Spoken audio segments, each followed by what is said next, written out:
For this exercise, we are practicing making charts, so we need to click on each of the worksheets below and complete the 3 sets of exercises. So, we've got reasons why people missed work. Well, we've got some data here, we've got the reasons and the frequency, the number of times these reasons happened. Instructions are here. Create a bar chart to represent the data above. Customize your chart to be both attractive and easy to understand. So let's just really quickly go through what to do. So you would just select the relevant data, which is the 2 headings here, not this one, just the 2 headings here and the data below. Go to Insert, Chart,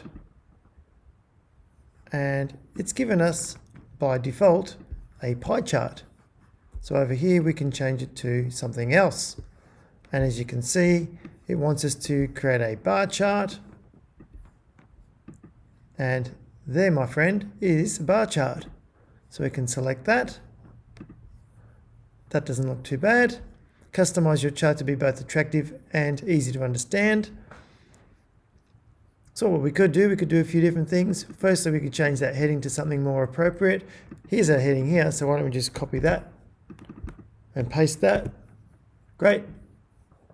What else can we do to make it more interesting and attractive? We could probably make these side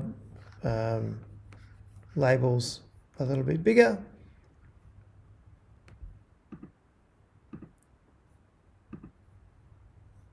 Yeah. Something like that. Maybe too big. Doesn't need to be huge. And want to match the font. If I'm going to go with that font, let's make it the same for all of them. You might say, who cares, right? As long as you can read it. Well, information needs to be attractive so that people will actually look at it and read it. So it does depend on your target audience. That's fine. If I want to, I could also add in things like data labels, and that's under the series menu under customize. That's a little bit hard to read, so we'll change the text color to white and could even make it a little bit bigger, something like that. And I think that looks pretty good. I'd be happy with that. Oops. You can move it to where you need to. All right. So that's the first one. I'm not going to go through all of them. I want you to have a go at these yourself. This one is create a combo chart to represent the data on the left. However, the 2 sets of data aren't comparable. For example, the rainy days data is too small to see. So when you create the data, I'll just quickly show you. When you create the chart, I should say, when you create the chart, this is a line chart. But when we change it to a combo chart, which is this one, well, you can't see the rainy days data. It's down here somewhere, but it's too small to notice.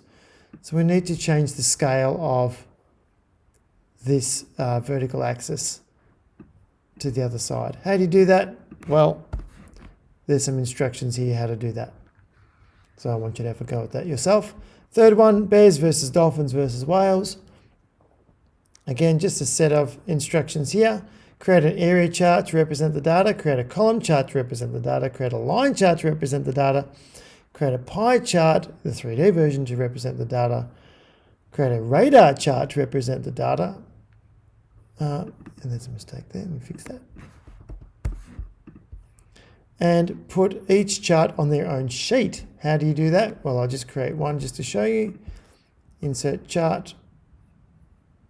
I'm not even going to mess with that, but I'm going to show you that up here when you click on the 3 dots, move to own sheet, right there.